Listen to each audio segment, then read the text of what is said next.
the aha moment for me was kind of understanding the strengths, and strengths and overdrive as well, but kind of having a better foundation and understanding of who I am, but then also a plan to work with those more effectively.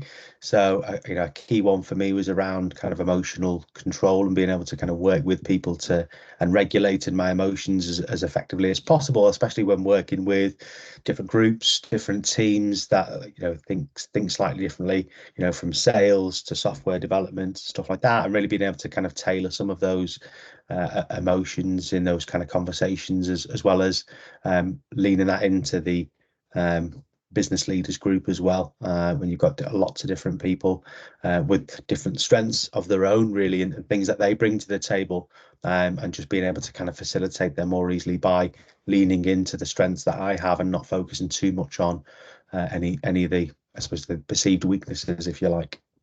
Yeah, great. It's great to hear that. It's great to hear that you've learned a lot about your identity and what you bring in that role, and definitely within a role in HR, it's important that we're able to take the emotion out of situations and challenging situations and be able to think rationally. So it's good that you've got an understanding of what it is that you bring to that role.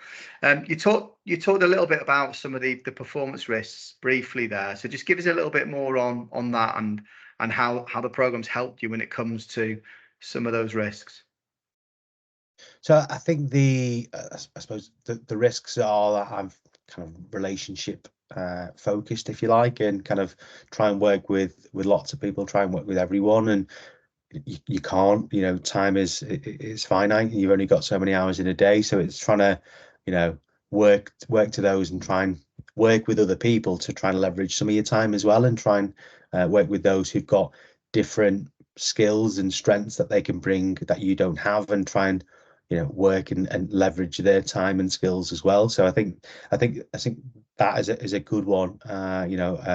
Strength and overdrive, really, that can work against you at times, but that's how I try and overcome it, is to try and work with people.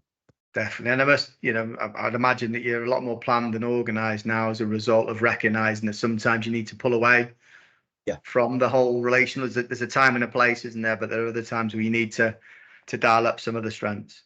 Definitely, yeah, and also working with those who are already very planned and thought out and stuff like that, and trying to take and pinch some tools and techniques and things that they bring and that they use as well, to not have to come up with all the answers myself. And it's quite draining to try and come up with some of these things that definitely aren't in my kind of strength skill set.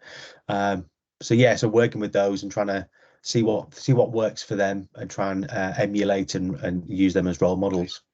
That's great. So it's actually going out and spotting some of the strengths in other people in the business that have particular strengths that you don't necessarily have, and learning what tools, what processes, what approaches that they take, so you can then go and copy some of that. That's fantastic. Really, really good, Mike. Excellent.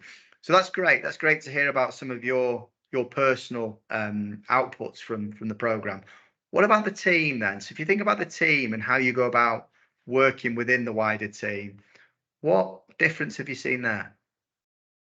So I think it kind of builds from that understanding of where I am, but then on trying to understand where other people are as well, and adapting the communication style it has been a key one. So I communicate in a similar way, or did communicate with a similar way with pretty much everyone, which works for the people who are closely aligned to my communication styles. But some people are more kind of visual, some people need to digest the information and go through everything firstly, some people need the detail, some do better without the detail and things like that. So I've learned to try and flex my communication style, and understand what I bring in team settings as well, and trying to kind of appeal to the masses, if you like, and make sure that the way I'm delivering things and selling ideas and handling objections is as tailored as it can be to those people. And you don't get it right all the time, but trying to do that in a more measured way has definitely been a little bit of a game changer.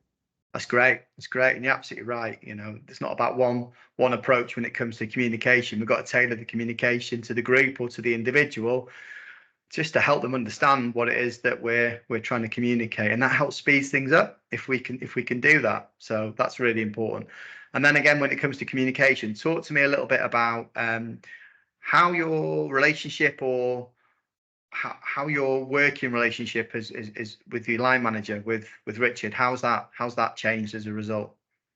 Yeah, so I think trying to definitely become more delivery focused and focused on kind of achieving things and outcomes and things like that, which I wasn't really before. I was focused on kind of things happening and feelings and sentiment and a lot of the other stuff, but actually just really simplifying stuff, getting them a better focus, and just really focus on some of those important things, but keeping that feedback loop more regular, and sending stuff to him in advance before we actually need to have a session, because getting time in with him can be quite difficult. He's pulled in lots of different directions, so I think kind of sharing more with him up front, and understanding actually with some of the time that I'm trying to book in with them, we can use that time more effectively then, because we don't need to cover off certain things.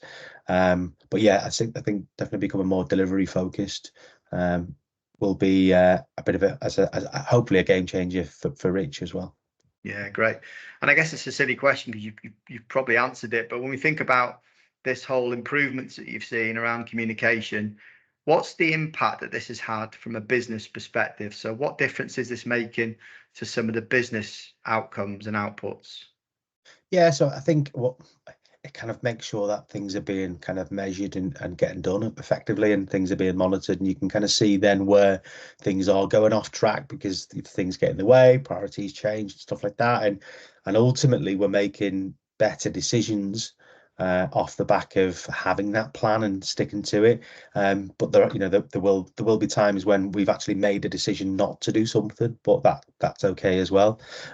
Whereas before it might just get lost in all of Yeah, the stuff that you're doing. So I think that I think the value to the business will be massive and compound over time.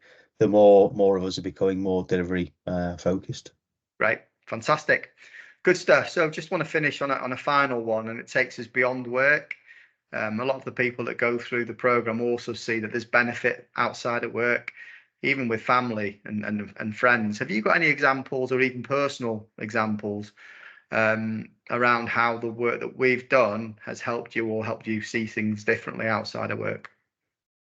Yeah, so probably a couple of examples, and they are quite different, really. But I think one of them was I hadn't understood before, obviously doing strength scope, that I've got kind of resilience as a strength, and then it's hard to then try and build up that resilience in work environments, because you don't want to create negative situations and arduous tasks for yourself and stuff like that. So I've kind of channeled that outside of work and tried to help build up that kind of that resiliency within myself via doing kind of things that are out of my comfort zone, and I've got like a bit of a bucket list of stuff that I'm working through now to try and really, I suppose, flex that resilience muscle, if you like, and hopefully the impact that I'm seeing then in work and other stuff as well is, the more I'm kind of challenging myself from a Yeah, resilience perspective, yeah, it puts other things into context, and you kind of,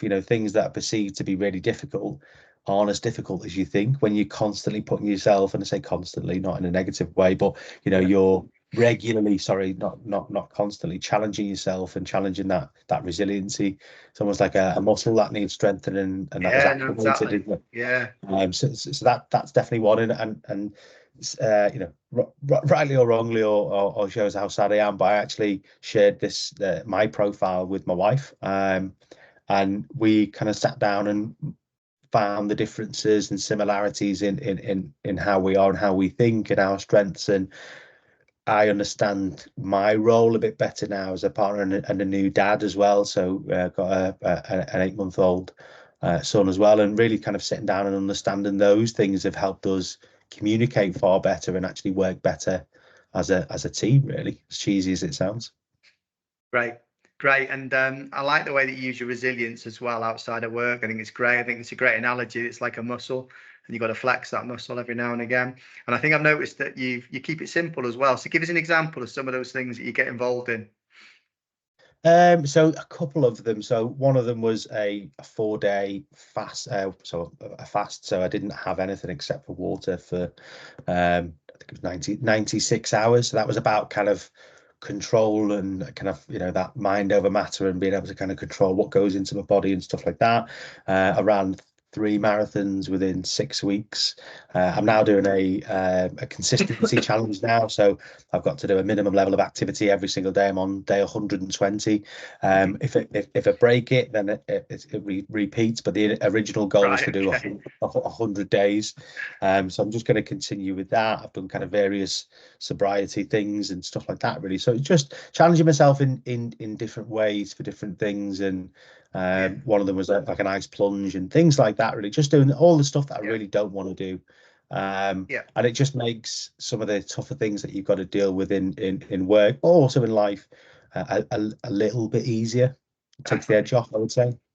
Definitely, definitely. I'm a keen cyclist, so I know that when I go out on long rides, it does teach you to be more resilient. You can then apply those skills back into whatever you do. So completely agree with that.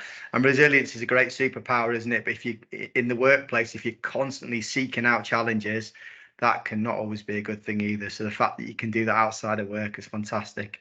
And it's Yeah. all, going to help you. It's healthy. Sounds like healthy stuff anyway. So great. Look, Mike, thanks very much for your time. Really appreciate it. Thank you for sharing and being so honest with your answers as well. So thanks very much. No, and thank you for all the work and the time and effort that you've put into the coaching and the programs and everything. So Great. much Thank you. appreciated. It's been a game changer. Excellent. Thank you.